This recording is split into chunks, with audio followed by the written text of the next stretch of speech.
ओम श्री गुरुवे नमः। अखंडमंडलाकारं व्याप्तमेन चराचरं तत्पदं दर्शितं येन तस्मै श्री गुरुवे नमः। ओम शांति शांति शांति। प्रणाम भवन। श्वेता श्वेत्र उपनिषद स्वामी श्री अखंडानंद सरस्वती जी महाराज का दिव्य ग्रंथ, जिसमें भगवान हमारा 33वां प्रवचन चल रहा है। अध्याय तीसरे के मंत्र नंबर 8 से 10 की व्याख्या पेज नंबर 448 से आगे लेते हुए, ब्रह्म से कोई बड़ा तो है ही नहीं, छोटा भी नहीं है, उससे कोई परे तो है ही नहीं, उरले भी नहीं है। देखो, इसमें आधे का तो समन्वय है, संसार के सिद्धांत में आधे का नहीं है। यह ब्रह्म की अद्वितीयता है कि यह जीव भी ब्रह्म है, यह प्रपंच भी ब्रह्म है। सच पूछो तो यह भी जो हम लगाते हैं ना, वह अज्ञानी लोगों की चित्तवृत्ति की रक्षा करने के लिए लगाते हैं।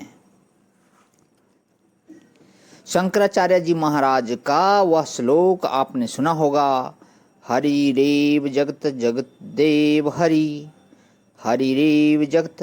सब मानते हैं इस बात को, परंतु जगदेव हरि डर जाएंगे। भला सीताराम कहो, जगदेव हरि मर जाएंगे सारे सिद्धांत।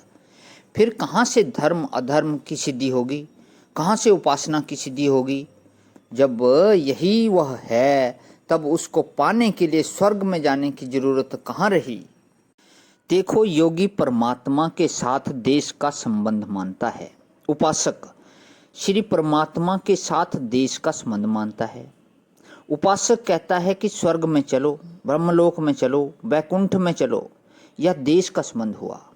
और योगी कहता है बाहर से भीतर चलो, बाहर और भीतर यही देश की कल्पना है, और यहाँ और वहाँ यह भी देश की कल्पना है। परंतु ईश्वर ने ना अंतरंग है, परंतु ईश्वर में ना अंतरंग है ना बहिरंग, ना यहाँ है ना वहाँ, एक की दो, ना एक न दो, यहाँ की वहाँ, ना यहाँ ना वहाँ, उसमें यहाँ वहाँ नहीं है। अद्भुत सिद्धांत हुआ ना कि परमात्मा के सिवाय दूसरी वस्तु नहीं है, न पर न अपर। अच्छा भाई, एक बार एक भक्तराज मिले, उन्होंने कहा कि वेदांतियों ने जो यह सिद्ध किया है कि यह के रूप में ईश्वर नहीं है, तो ठीक है, आत्मा का जो भी दृश्य है वह तो जगत है, वह ईश्वर नहीं है। हम भी इस बात को मानते हैं, लेकिन जीवात्मा के परे, इस आत्मा के परे जिसको आत्मा देख नहीं सकता, वह आत्मा के भीतर ओ एक ईश्वर है। अब उससे पूछो कि यह ओ जो ईश्वर है,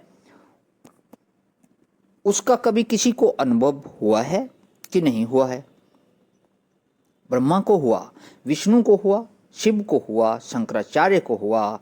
किसी को उस ओ का अनुभव हुआ कि नहीं हुआ है? हुआ है तो कैसा अनुभव हुआ है?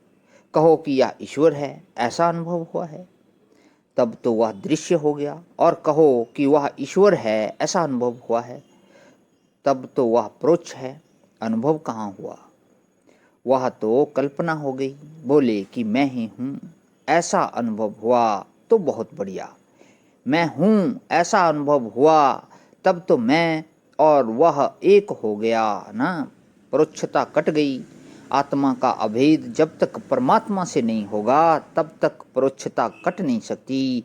इसलिए वह जो यह है वह तो विनाशी है, और वह जो वह है परोक्ष है।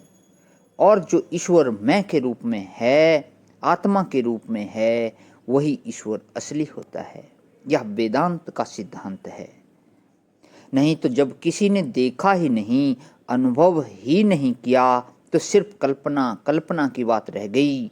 और यदि किसी ने अनुभव किया तो या तो मैं होगा या तो यह होगा, दूसरी कोई चीज हो ही नहीं सकती। यह का विनाश देखा जाता है और मैं का विनाश देखा जाता नहीं। दो ही तो चीज दुनिया में देखी जाती हैं, एक यह और एक मैं। यह प्रत्यक्ष अनुभव से सिद्ध है और यह का विनाश देखा जाता है, और मैं का विनाश, आत्मा का विनाश देखा नहीं जाता। इसलिए आत्मा और परमात्मा दोनों एक हैं, और यह जो है सो बिना हुए ही भास रहा है, और वह जो ईश्वर है वह अज्ञान दशा में उपासना के लिए उसकी जरूरत पड़ती है। भावना का रूप है वह और अनुभव का रूप है मैं। तो आज यहीं विराम करता हूँ भगवान। ओम शांति शांति शांति। प्रणाम भगवान।